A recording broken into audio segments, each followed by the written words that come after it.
Get your hands off that bag! Where did you steal it from?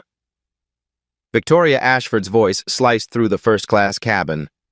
Her fingers yanked at an 8-year-old's backpack. Diamond rings flashed under the overhead lights. "Ma'am, please. That's my daughter's.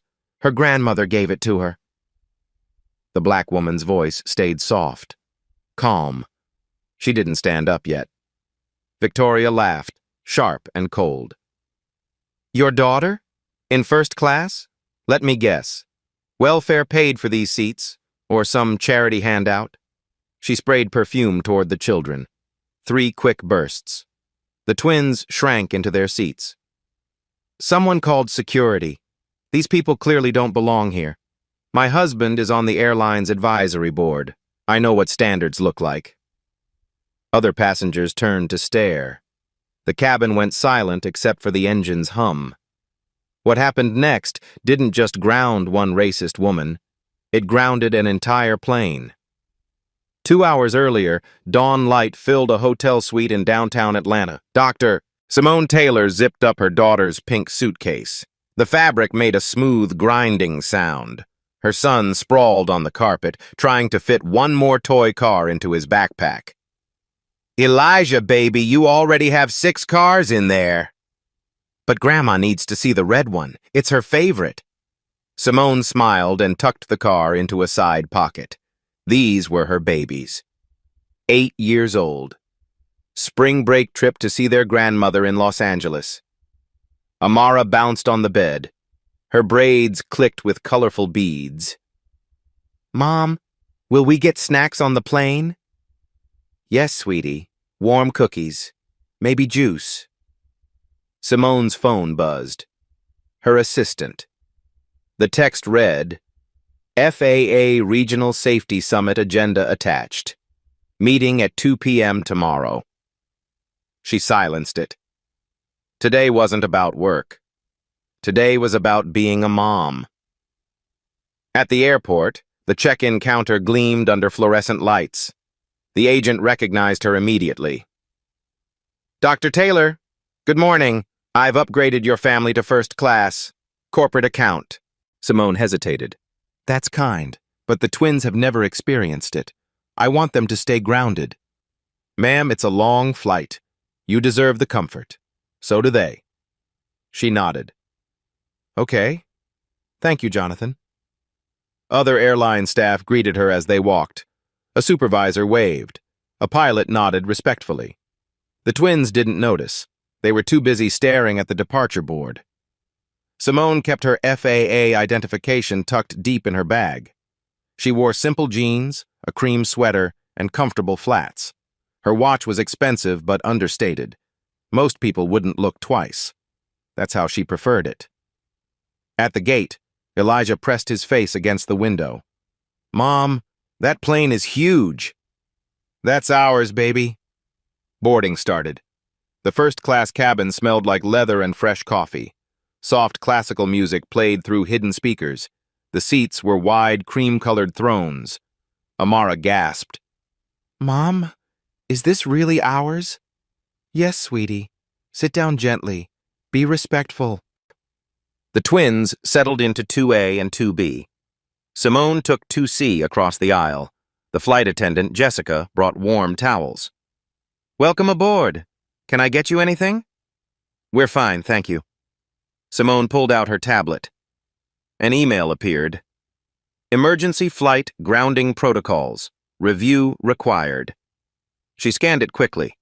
Technical language about her authority as FAA Regional Director to halt aircraft operations. She closed it. Not today. Other passengers filed in. A businessman, an elderly couple. Then came a woman in a white designer blazer. Her heels clicked loudly. Louis Vuitton luggage, diamonds on every finger. Victoria Ashford. She talked into her phone like she wanted everyone to hear. "Bradford, I'm boarding now. Yes, first class, obviously. Tell Richard thank you for the advisory board appointment. My husband just bought into the airline's board, you know." She stopped near row 3, directly behind the twins. Her eyes landed on Amara and Elijah. Her expression shifted. like she'd discovered a stain on expensive fabric. Victoria leaned toward her companion, a thin woman with pearl earrings. I thought this cabin was supposed to be exclusive. The other woman, Margaret, glanced at the twins and nodded. I'll say something if they cause any disturbance. Simone heard every word, her jaw tightened. But she'd heard worse, in boardrooms, in congressional hearings, in Air Force briefings where she was the only black woman in the room. She leaned toward her children and whispered, "Use your inside voices. Be respectful. Enjoy the flight." Elijah smiled at her. Amara reached for her hand across the aisle, her small fingers squeezed tight. The captain's voice crackled over the intercom. "Ladies and gentlemen, the FAA has cleared us for departure. Should be a smooth flight to Los Angeles." The engines hummed. The cabin lights dimmed slightly. Victoria settled into seat 3D, right behind the twins. She pulled out her phone and typed something. Her red nails clicked against the screen. Margaret whispered something. Victoria nodded and smiled. Not a kind smile. A knowing one. Simone felt it. That familiar weight. The pressure of being watched, judged, measured by skin color before character. She took a slow breath and squeezed Amara's hand back. The plane began to taxi toward the runway. 15 minutes into the flight, the seatbelt sign blinked off with a soft chime. Amara pulled out her coloring book. The pages crinkled as she flipped to a picture of butterflies. Elijah opened his box of colored pencils. 12 colors lined up neatly in their slots. He picked the blue one, started coloring a butterfly's wing with careful strokes. Then it slipped. The pencil rolled off his tray table, hit the armrest, bounced to the floor. It rolled backward under Victoria's seat with a soft tap. Elijah unbuckled and leaned over. "Excuse me, ma'am? My pencil rolled under your seat." Victoria looked down at him. Her eyes narrowed. She didn't move. "I'm not your servant. Control your children." Her voice was ice, sharp enough to cut. Elijah's face fell. He looked back at his mother. Simone stood immediately. She moved into the aisle and knelt down, her knees pressed against the rough carpet. She reached under Victoria's seat and retrieved the pencil. "I apologize for the disturbance." She handed it to Elijah. He whispered thank you. His voice was so small. Simone returned to her seat. She leaned close to the twins. "Some people are having a bad day. Just ignore it, okay?" Amara nodded, but her hands shook slightly as she picked up her crayon. 20 minutes later, Jessica came through with the snack cart. The smell of warm chocolate chip cookies filled the cabin. She placed 2 cookies on napkins and handed them to the twins. "Here you go, sweethearts." "Thank you," they said together, perfectly polite. Jessica smiled and moved to the next row. Victoria's hand shot up. Her fingers snapped twice. The sound was sharp and demanding. "Jessica, I need to speak with the purser, now." Jessica turned back. Her smile faltered. "Ma'am? Is something wrong with your service?" "There's been a seating error. These children don't belong in this cabin." Her finger pointed at Amara and Elijah like she was identifying criminals. Jessica's face flushed. Other passengers were watching now. The businessman in the gray suit looked up from his laptop. The elderly couple stopped talking. "Ma'am, let me check their tickets." Jessica pulled out her tablet. Her fingers moved quickly across the screen. She scanned the seat assignments. Everything was correct. Premium first class, paid in full. "Their tickets are valid, ma'am. They're seated correctly." Victoria's face turned red. She stood up. Her designer blazer wrinkled as she leaned into the aisle. "I don't care what your screen says. Look at them. Do they look like they belong in first class?" The cabin went silent. Even the engine noise seemed to fade. Everyone was staring now. Amara started crying. Quiet tears rolled down her cheeks. Elijah put his arm around her and pulled her close. Simone's jaw locked, but her voice stayed controlled, steady. "Ma'am, those are my children. They have every right to be here. Victoria whipped around. Her eyes blazed. Your children? And how exactly did you afford first-class tickets? Let me guess. Welfare? Some affirmative action program? Or maybe someone's charity case? Simone stood. She stepped into the aisle. Her body was calm, but her hands were tight fists at her sides. We purchased our tickets like everyone else. Sure you did. Victoria turned to address the entire cabin. Her voice rose like she was giving a speech. Does anyone else feel uncomfortable with this situation? Our tickets cost $3,000 each. We deserve a certain atmosphere, a certain standard. Silence. A few passengers looked away. One man near the window nodded slightly. Most just stared at their phones or their magazines. Mr. Carter, an Asian businessman in seat 5A, frowned, but he said nothing. Not yet. Victoria noticed Amara's backpack, small, designer, with the Gucci logo clearly visible. Her eyes went wide with false shock. That's a $1,200 bag. Where did you steal that from? She reached over the seat. Her fingers grabbed for the backpack strap. Amara clutched it to her chest. It's mine! Grandma gave it to me! Elijah yelled. Stop! Leave her alone! Simone moved fast. She stepped between Victoria and her children. Do not touch my children. I'm asking you one time. Victoria smirked. Her lips curled into something cruel. Or what? You'll sue me with your imaginary money? Please. Mr. Carter finally spoke. His voice was firm. Ma'am, you need to calm down. This is completely inappropriate. Victoria spun toward him, her face twisted with rage. Stay out of this. I'm protecting everyone's safety and property here. A woman in seat 4A stood up. Ms. Rodriguez. She was a teacher from San Antonio. Her voice was loud and clear. Those children haven't done anything wrong. You're the only problem I see. Victoria pulled out her phone. She tapped the screen and put it on speaker. The ringtone echoed through the cabin. A man's voice answered. Victoria? Bradford, these people are out of control on the flight. I need you to call Richard at airline headquarters. Remind him how much we donate. Remind him about your advisory board position. Bradford Ashford's voice was smooth, confident, used to getting what it wanted. Which flight, honey? 8:47 to LA. There are people in first class who clearly don't belong. The staff won't do anything. I'll call Richard right now. He owes me after that board appointment. Victoria ended the call. She looked around the cabin with a victorious smile. My husband is on the airline's Platinum Advisory Board. This will be handled. I suggest you start packing your things. Jessica's face was pale. She pressed the call button for the purser. The soft chime sounded twice. A man in his 50s appeared.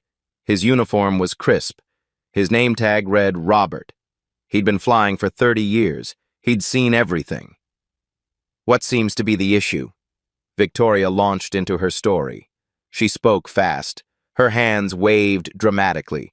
These people are disrupting the entire cabin. The children are out of control. The mother is threatening me. I want them removed immediately. Do you know who my husband is? Robert listened. His face stayed neutral, professional. When she finished, he turned to Simone. Ma'am, is there anything you'd like to add? Simone's voice was quiet, tired. My children dropped a pencil. We've been sitting quietly. We haven't caused any problems. Robert nodded. He looked at Jessica. She nodded confirmation. He turned back to Victoria. Ma'am, I need you to return to your seat. The family has done nothing wrong. If you continue this disruption, I'll have to notify the captain. Victoria's mouth dropped open. Her face turned purple. I paid for exclusivity. I paid for a certain standard. I'm not sitting behind them. She stepped fully into the aisle, blocked the service cart. Other passengers were getting angry now. A woman trying to get to the bathroom couldn't pass. Ma'am, you're blocking the aisle. I don't care. I'm not moving until they're moved to the economy where they belong. Robert pulled out his radio. He spoke quietly, but everyone heard. Captain, we have a passenger disturbance in first class, requesting your guidance. The captain's voice came back through the speaker. Copy. Continue protocol. I'll make an announcement. Seconds later, the intercom crackled to life. Ladies and gentlemen, this is Captain Hayes. We have a passenger disturbance in the forward cabin. Please remain seated while our crew addresses the situation. Thank you for your patience. The entire plane knew now. Economy passengers were craning their necks, trying to see what was happening.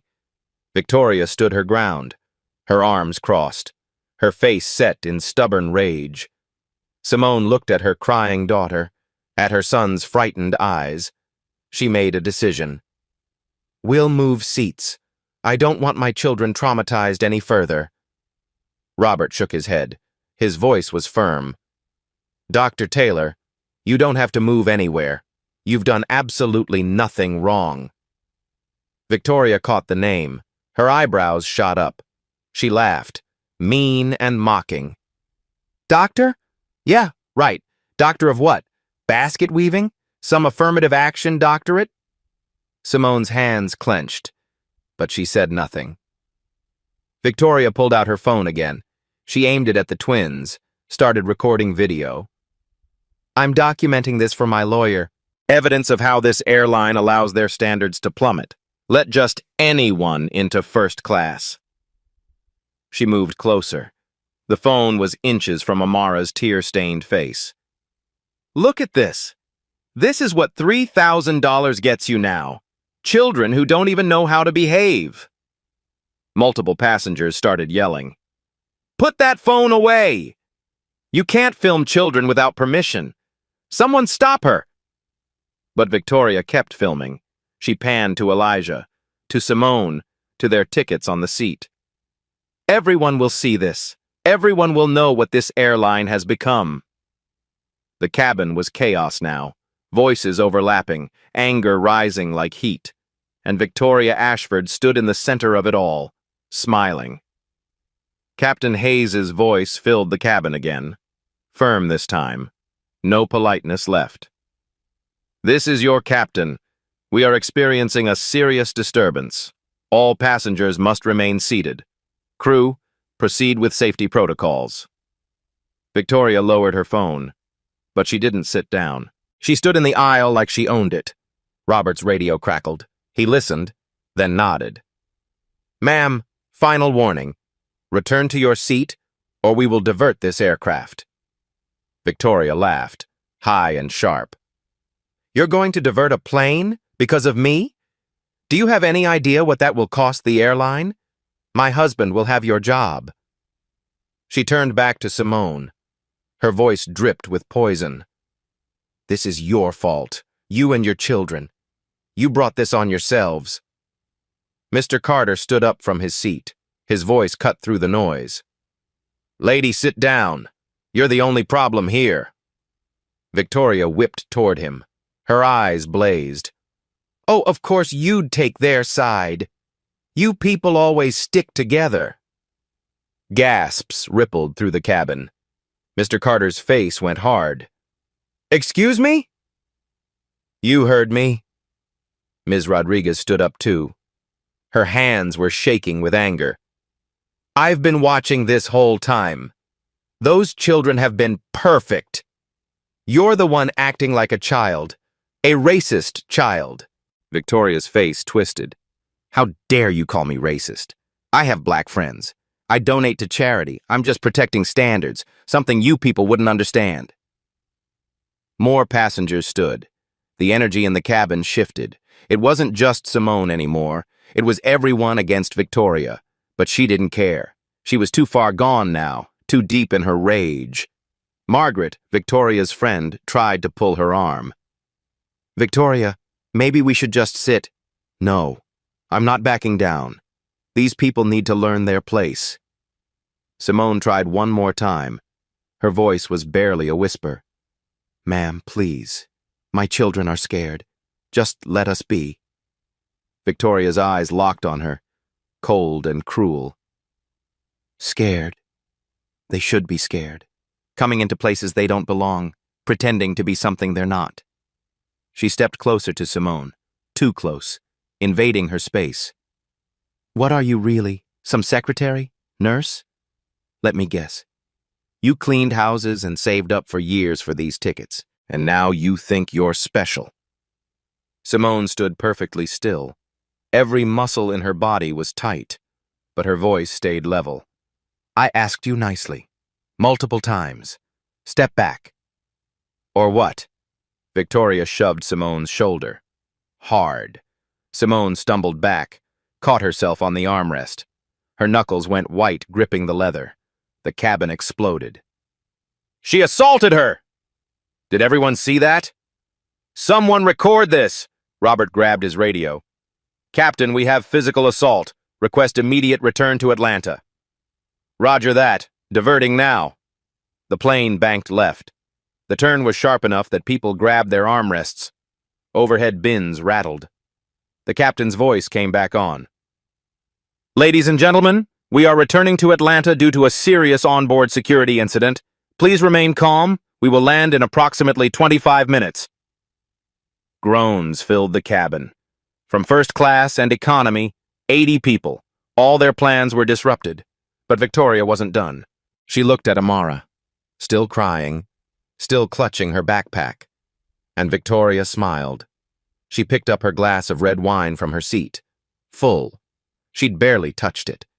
She held it up, let it catch the light. You know what? I think your daughter needs to cool off. Simone's eyes went wide. Don't you? Victoria poured. The wine cascaded over Amara's head in a dark red stream. It soaked her hair, ran down her face, stained her white shirt. The smell of alcohol filled the air. Amara screamed, a child's wail of shock and pain and humiliation. The cabin went silent, absolute, horrified, silent. Then chaos. Elijah lunged at Victoria. His small fists swung. He was 8 years old, trying to protect his sister. You're mean! You're a mean lady! Victoria grabbed his arm. Her fingers dug into his skin. She twisted it hard. Elijah cried out. You little thug! Did everyone see that? He attacked me! She shoved him back into his seat, hard enough that his head hit the headrest. Red marks appeared on his arm where her fingers had been. Angry welts are already forming. Simone moved. Fast. She pulled Elijah away from Victoria and wrapped both arms around her children. Wine dripped from Amara's hair onto the floor. The little girl was sobbing so hard she couldn't breathe, hiccuping, shaking. Simone's hands trembled as she tried to wipe wine from her daughter's face with a napkin. But there was too much. It was everywhere. Her voice came out low. Dangerous. Each word is carefully controlled. You just assaulted my 8-year-old daughter in front of 80 witnesses on a federal aircraft. Victoria flipped her hair back. Casual, like nothing had happened. She'll be fine. I'm sure she's used to it being worse where you people come from. Passengers were on their feet now. Phones out, recording everything, voices shouting over each other. Call the police! She poured wine on a child! That's assault. Someone help that little girl. Jessica rushed over with ice wrapped in cloth. Her hands were shaking. She knelt beside Amara. Sweetie, let me help. It's okay. You're okay. But Amara couldn't stop crying. The wine stung her eyes. It was in her nose, her mouth. She was 8 years old and a stranger had poured alcohol on her. Margaret stood frozen in her seat. Her face was pale. She looked at Victoria like she was seeing her for the first time. Victoria, what have you done? Shut up, Margaret. They deserved it. Victoria pulled out her phone again, called her husband, put it on the speaker deliberately. She wanted everyone to hear.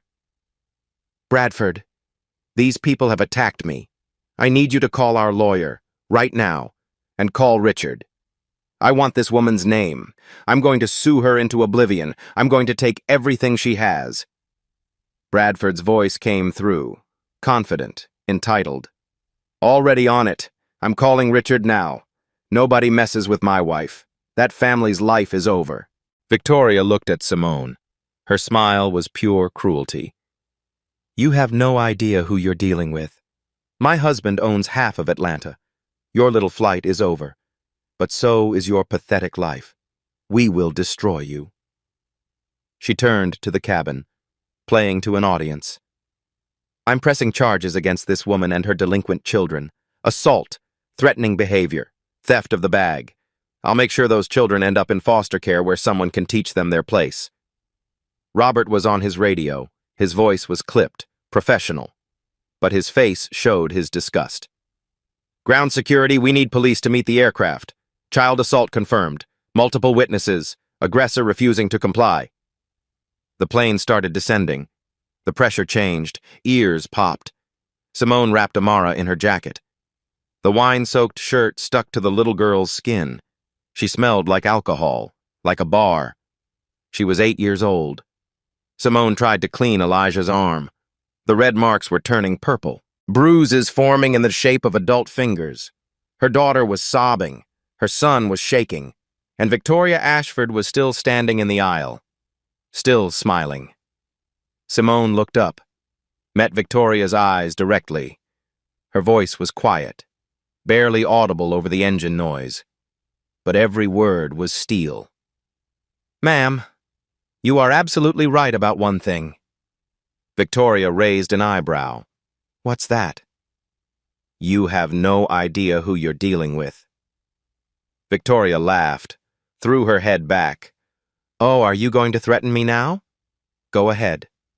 More evidence for my lawyer. Simone didn't respond. She pulled out her phone, started taking photographs.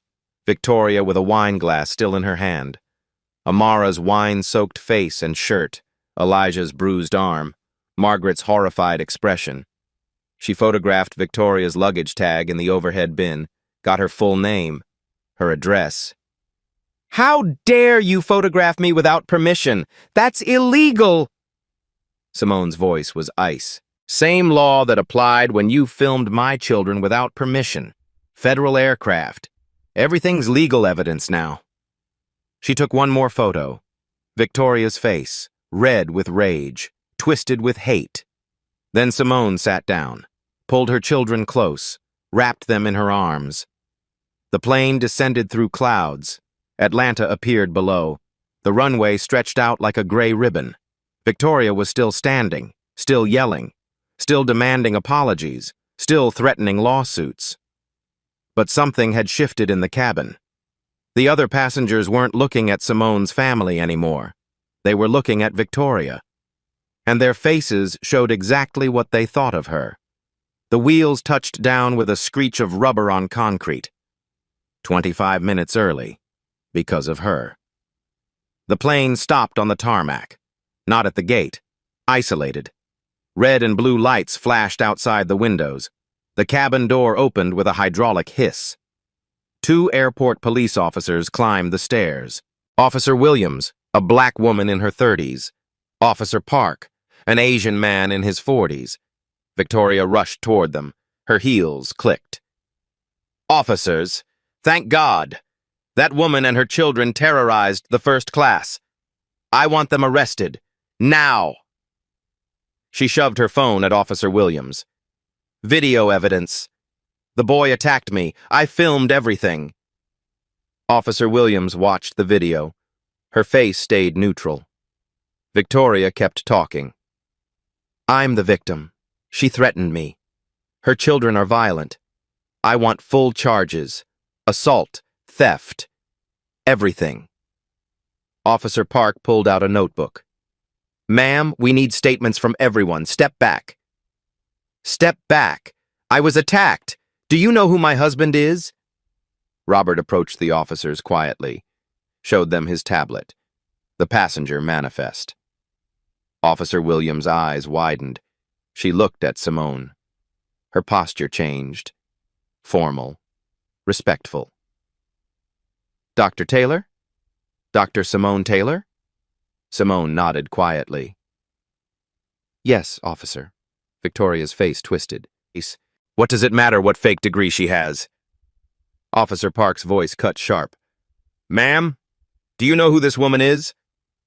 Somebody with stolen tickets. Officer Williams turned to the entire cabin. Her voice rang out. Passengers, Dr. Simone Taylor is the Federal Aviation Administration's Regional Director for the Southeastern United States. Complete silence.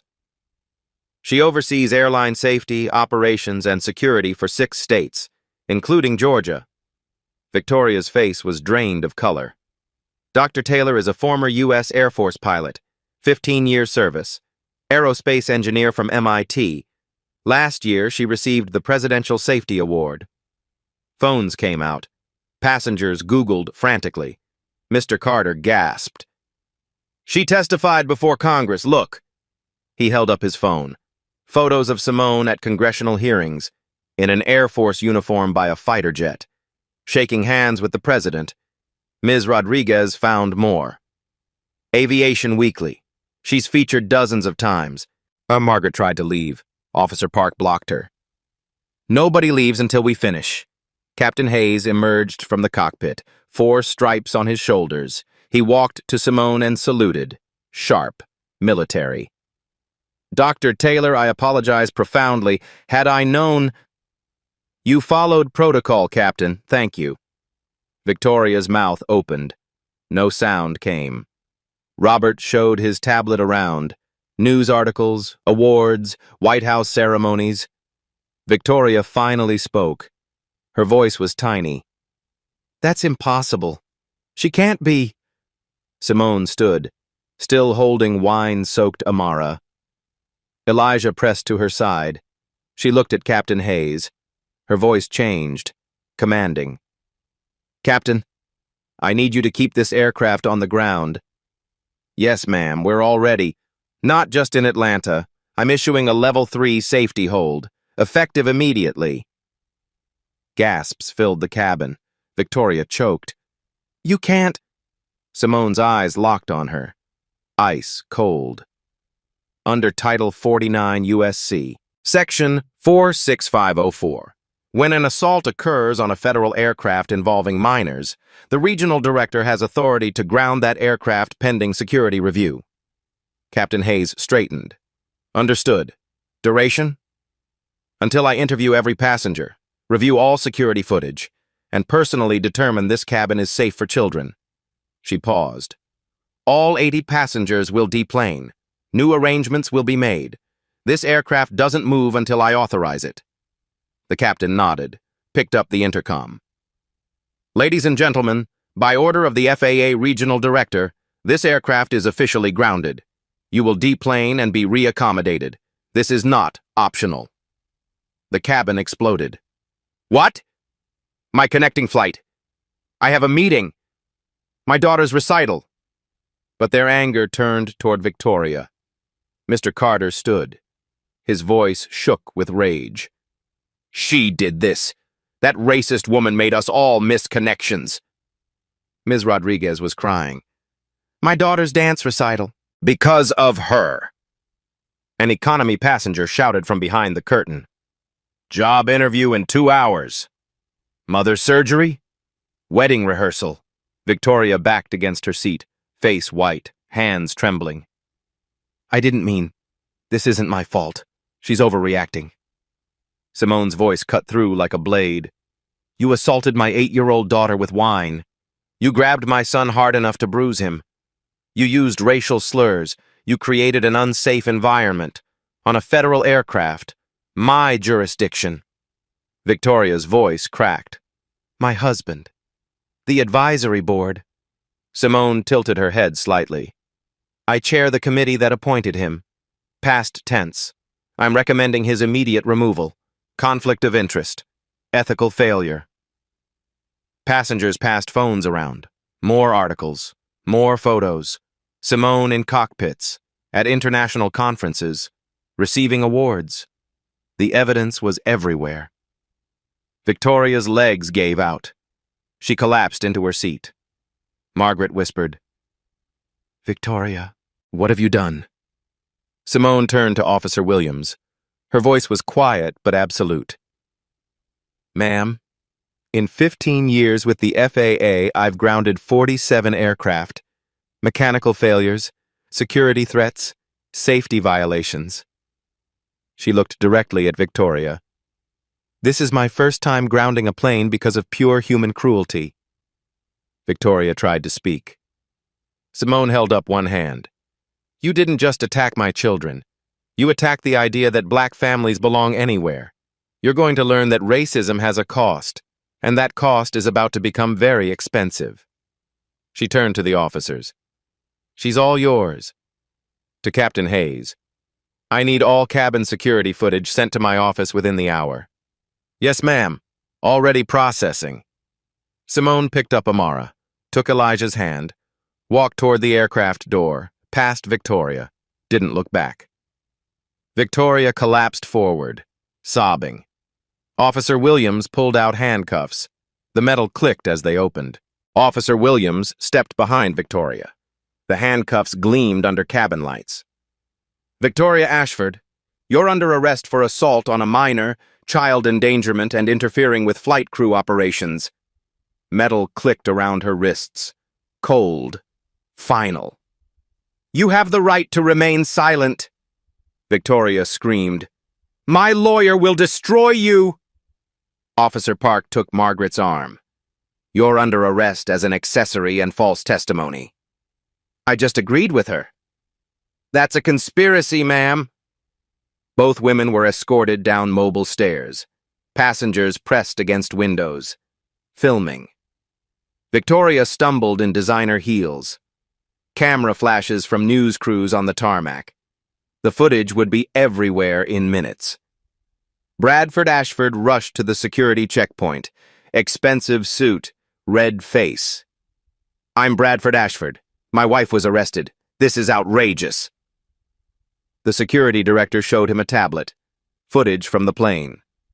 Bradford watched his wife grab the backpack. Shove Simone. Shove. Pour wine on a child. Twist a boy's arm. His face went white. "Oh, God. Victoria, what did you do?" He tried approaching the holding area.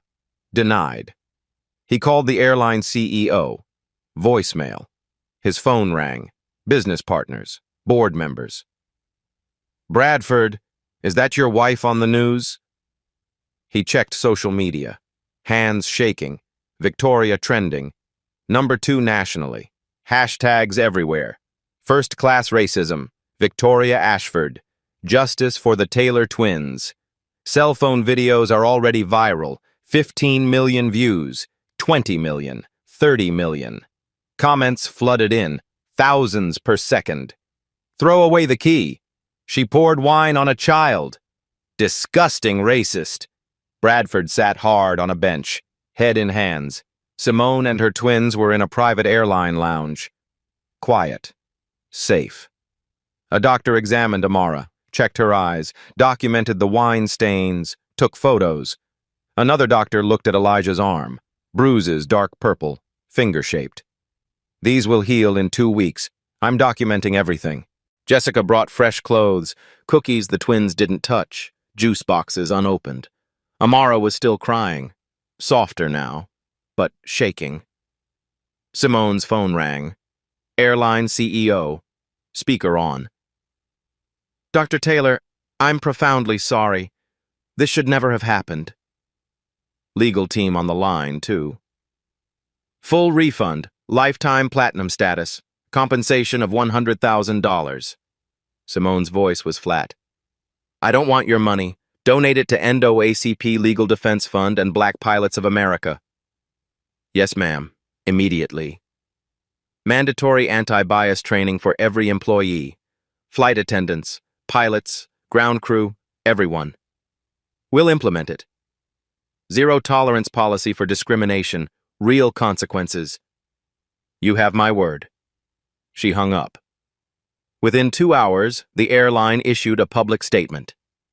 "We are horrified by events on Flight 847. Victoria Ashford and Margaret Henderson are permanently banned. We are implementing immediate policy changes. Robert and Jessica publicly commended. Captain Hayes called Simone personally. Dr. Taylor, I'd be honored to fly you to Los Angeles tomorrow. First class, private. Simone looked at her sleeping twins. Thank you, Captain. We accept. By evening, federal charges were filed. U.S. Attorney's statement released. Victoria Ashford faces multiple federal charges. Assault on aircraft carries 20 years. Interference with crew adds 20. Child endangerment adds 10. Combined maximum 50 years. The statement continued. Mandatory minimums apply. No plea deals offered. The FAA issued its own release. Victoria Ashford placed on federal no-fly list. Permanent. Banned from all commercial aircraft. The TSA added her to the national database. Bradford's phone kept ringing. Business partners distanced themselves. We can't be associated with this, Bradford. 3 major contracts were canceled. By midnight, he filed for divorce. Emergency petition. He needed separation before Victoria destroyed everything. The videos kept spreading. 50 million views, 70 million, 100 million. News coverage everywhere. Local stations, CNN, MSNBC, Fox. Socialite arrested for assaulting black children. FAA director grounds plane after racist attack. White woman pours wine on 8-year-old. Social media exploded. Twitter, TikTok, Instagram, Reddit. Everyone was talking about Flight 847. Everyone was talking about Victoria Ashford. And everyone knew exactly what she'd done. Victoria sat in a holding cell. White jumpsuit. No jewelry. No phone. The reality was starting to sink in. She'd attacked the wrong family. She'd assaulted the wrong children. She'd underestimated the wrong mother. And now 80 people missed their flights. Millions of people saw her face. Federal charges were filed. Her husband was filing for divorce. Her name was ruined. Her freedom was ending. All because she poured wine on a child. All because she couldn't see past skin color. All because she believed she was untouchable. She was wrong. 2 weeks after the incident, the FBI Civil Rights Division took over. Agent Rodriguez sat in Simone's office. Files spread across the desk. We interviewed all 80 passengers. 78 corroborate assault. 3 cabin cameras captured everything. But the investigation went deeper. Pattern of behavior. That's what they found. A restaurant manager from Buckhead came forward. Victoria ate here monthly. She made black servers prove they'd washed hands, every time. Hotel workers spoke up. Housekeeper named Maria. She demanded black housekeepers be removed from her floor. Management complied. Country club members provided statements. She tried banning black guests, called it maintaining standards. Former nanny Sophia testified, I taught their nephew Spanish phrases. Victoria fired me the next day, said I was polluting his mind. The FBI subpoenaed Victoria's phone, text messages going back 5 years. To Margaret, can't believe they let those N-words in first class. To a friend, the plane smelled like a ghetto after they boarded. To Bradford, why donate to charity if those people still get uppity? 3 other black families filed complaints. Similar incidents on previous flights. Mrs. Johnson testified. She told flight attendants I stole my wedding ring, made them check their ID 3 times. My husband is a surgeon, but she saw my skin and assumed the theft. 8 years documented. Dozens of incidents. Week 3 brought national media coverage. CNN special. Racism at 30,000 feet. They interviewed Simone. One statement. This isn't about me. It's about thousands of black families who face this without cameras. My children will heal, but how many are traumatized in silence? The clip went viral. 10 million views in 24 hours. MSNBC covered legal angles. Former prosecutors explained hate crime enhancements. The View dedicated a full episode. Whoopi spoke directly to the camera. You don't pour wine on an 8-year-old. You don't grab a child. She did it because they were black. That's racism. Trevor Noah's Daily Show segment reached 50 million views. She poured wine on a black child whose mom was an FAA director. That's advanced racism. International coverage followed. BBC, Al Jazeera, CBC. Victoria became a global symbol of entitled racism. First-class racism reached 500 million impressions worldwide. Week 4 brought congressional hearings, House Transportation Committee. Discrimination in commercial aviation. The hearing room was packed. C-SPAN broadcasts live. Simone testified first. Calm, professional. Black passengers are 3 times more likely to be removed from flights for the same behaviors. She presented statistics, charts, 5 years of data. We need a federal passenger bill of rights, independent reporting, mandatory training with accountability. Then Amara testified. She insisted, said she wanted to help other kids. Small chair. The microphone adjusted down, voice quiet but clear. I was scared. The wine stung my eyes, but I was scared because a grown-up hated me for no reason. She paused. My mom says wrong behavior defines them, not us. I want other kids to know they belong anywhere, even first class. Silence. Then standing ovation. The committee voted unanimously. New legislation. The Taylor Act, Passenger Civil Rights Protection Act. Provisions included independent reporting, mandatory training, federal tracking database, whistleblower protections, and airline penalties. The president signed it 6 weeks later. 6 months later, a criminal trial began. Federal Courthouse, Atlanta. Media circus. Hundreds of reporters. Victoria pleaded not guilty. Claimed misunderstanding and mental health crisis. Defense argued stress. Accidental spill. No racial motivation. Prosecution destroyed every argument. Security footage showed deliberate wine pour, slow, calculated. Text messages showed undeniable racist language. 47 witnesses testified. Flight crew, passengers, restaurant staff, child psychologist Dr. Martinez testified. Amara has nightmares, panic attacks on planes. She flinches when adults raise voices. The trauma is significant. FBI experts testified about patterns of racial targeting. Bradford testified for prosecution. My wife made racist comments regularly. I should have said something. I didn't. Margaret testified after the plea deal. Victoria said she'd put those people in their place. She planned it. Victoria took the stand. Against lawyers' advice. Defensive, entitled, unrepentant. I was protecting first-class standards. Those children didn't look like they belonged. The prosecutor asked about the wine. It was just wine. The girl is fine, isn't she? Gasps in courtroom. Just wine on an 8-year-old because of her race? She's fine. Jury members shook heads. The jury deliberated for 4 hours. Verdict: guilty on all counts. Victoria collapsed, screamed about reverse racism. The judge ordered her removed. 2 weeks later, sentencing hearing. Judge Patricia Monroe presided. Black woman, 60, 30 years on bench. Victim impact statements read. Simone read Amara's letter. I used to love flying. Now I have nightmares about wine. Elijah's statement. My arm hurt for weeks, but my heart hurts longer. Other families shared their trauma.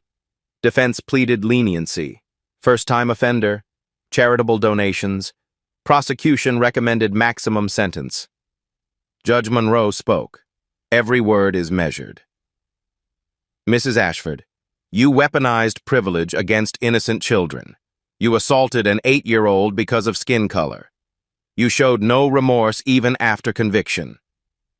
Sentence: 18 months federal prison, 3 years probation, 500 hours of community service teaching aviation to minority youth. $50,000 fine to NOACP. Lifetime flight ban. Mandatory rehabilitation. Victoria led out in handcuffs, still claiming victimhood. Margaret received 6 months prison, 2 years probation, $10,000 fine. A civil lawsuit followed. The Taylor family sued for $10 million. The Ashford family settled immediately, $2.5 million. Simone's announcement was brief. Every penny goes to Black Pilots of America Scholarship Fund. The fund was named Taylor Twins Flight Forward Scholarship. 10 students annually, full ride for aviation careers. Bradford lost 60% of contracts, sold 3 companies, resigned from all boards, divorce finalized. He issued a public apology, too late for reputation. The country club lost 40% membership, faced a separate lawsuit from the NAACP. Victoria's enabling friends faced social exile. Airlines implemented changes. FAA statistics showed results within 6 months. Discrimination reports UP 300%. Because awareness increased. Reporting increased, but actual incidents down 45%. Training worked. Enforcement worked. 12 major airlines adopted zero-tolerance policies. 50,000 airline staff completed bias training. Victoria's case became standard training material. Every flight attendant watched the footage, learned what not to tolerate. Robert was promoted to Chief Diversity Officer. Jessica became a national trainer for discrimination response. The system was changing. Slowly, but changing. Justice was served. But Simone knew the work wasn't finished. One conviction didn't end racism. It never did. 6 months after sentencing, spring sunshine filled the National Aviation Museum in Washington, D.C. 200 young students gathered, majority black and brown, ages 8 to 18. Their faces glowed with excitement. Simone stood at the podium, Amara and Elijah beside her in miniature pilot uniforms, navy blue with gold wings pinned to their chests. The banner behind them read, Taylor Twins Flight Forward Scholarship Launch. Simone's voice carried across the room, warm, strong.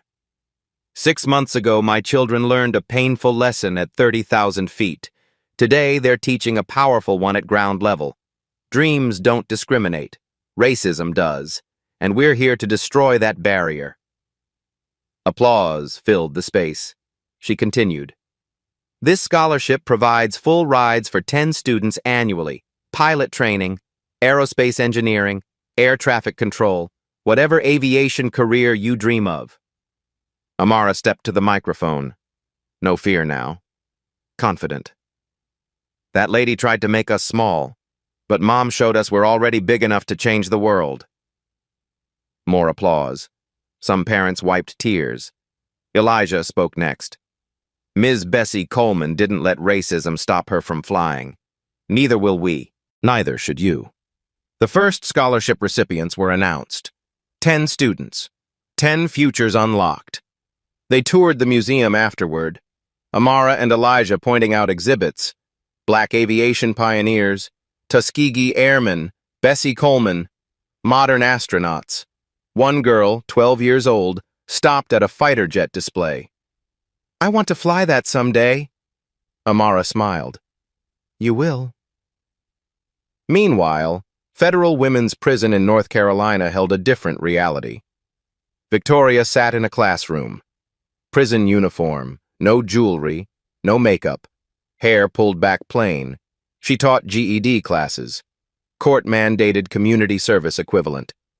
20 inmates watched her. Most were black and Latina.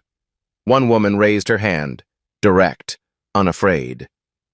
You're that wine lady, from the plane. Victoria's face flushed. Yes. Why'd you do it? For real? Long silence. Victoria stared at her desk. Because I could. Because I thought I was better. Because no one ever stopped me before. The inmate nodded slowly. At least you're honest now. Later, Victoria sat at a tiny desk in her cell. Writing. The letter would never be mailed. She knew that, but she wrote anyway. Dr. Taylor, I know you'll never read this. Prison gives you time. Time I've used to see myself clearly. I was raised to believe my whiteness made me superior. I never questioned it, until I met you and your children. You held up a mirror. What I saw was ugly. I can't undo the trauma. I can't take back 40 years. I don't ask forgiveness. I just want you to know if my shame prevents one person from repeating my mistakes, maybe my evil will serve some good. She signed it, filed it away with dozens of others, all unsent. Simone's FAA office looked different now. New photos on the wall, her twins at the scholarship launch, the president signing the Taylor Act, Amara and Elijah in their pilot uniforms. An email arrived. Subject, Victoria Ashford parole hearing, denied.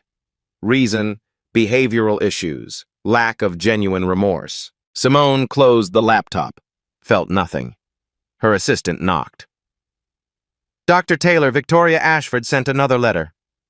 File it with the others. Unread. Yes, ma'am. Simone turned to the camera, breaking the fourth wall, speaking directly. My children asked why that woman hated them. I told them she didn't hate them. She hated what they represented. Progress, excellence. The end of a world where she could feel superior without earning it. She stood, walked to the window, planes taking off in the distance. I didn't defeat racism that day. Racism is still here. On planes, in schools, in boardrooms. What I did was refuse to let it have the last word. She turned back. Victoria is serving time. But millions of Victorias walk free. People who clutch purses when black men approach, who ask where you're really from, who demand managers when black professionals assert authority. Her voice strengthened. I had power that day. Most black parents don't. They can't ground planes or call press conferences. They suffer in silence, comfort crying children in bathrooms, teach their kids to be twice as good just to be seen as equal. She paused. Let it sink in. So this story isn't about me. It's about every black family who deserves to exist without justifying their existence. Final message, direct to camera. Whether you're a CEO or cashier, doctor or dishwasher, your dignity is non-negotiable. Stand up, speak the truth, document everything. The arc of the moral universe doesn't bend on its own. We bend it, together. The screen showed split images. Left side, Amara and Elijah boarding a plane, heads high, smiling, confident. Right side, Victoria in her prison cell, looking at her reflection in a small metal mirror, haunted. Both images faded to black. White text appeared on black screen. Based on real patterns of discrimination, names and details changed. But racism, that's real. The choice to stop it, that's yours. Stand up. Speak up. The sky's the limit for everyone. Now the call to action begins. If you believe every child deserves respect regardless of skin color, hit that share button right now. Send this to someone who needs to see it. If you've witnessed discrimination and stayed silent, drop a comment below. Tell us what you'll do differently next time. Let's learn together. If this story moved you, if it made you think, if it made you angry at injustice, smash that like button. Show the algorithm that these stories matter. And if you want more stories about justice, about standing up to racism, about everyday heroes who refuse to back down, subscribe to this channel. Hit that notification bell so you never miss when we post. Here's what I really want to know from you. Would Victoria have stopped if there were no cameras? No authority figure watching? No consequences waiting? Do you honestly think she's changed in that prison cell? Or is she just sorry she got caught? But most importantly, and be honest with yourself here, If you saw this exact scene tomorrow on your flight, a white passenger pouring wine on a black child, would you be passenger number 81 who speaks up? Or would you look down at your phone? Mind your business. Tell yourself it's not your problem, that someone else will handle it?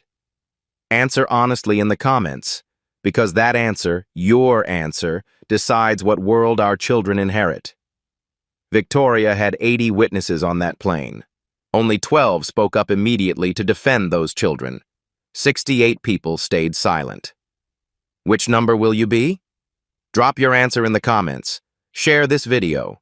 Subscribe for more stories of justice. And remember, Amara's voice echoed through that museum. Mom, when I grow up, I want to fly planes so every kid knows they belong in the sky. The sky's the limit, but only if we lift each other up, only if we speak up, only if we refuse to be silent witnesses. The choice is yours.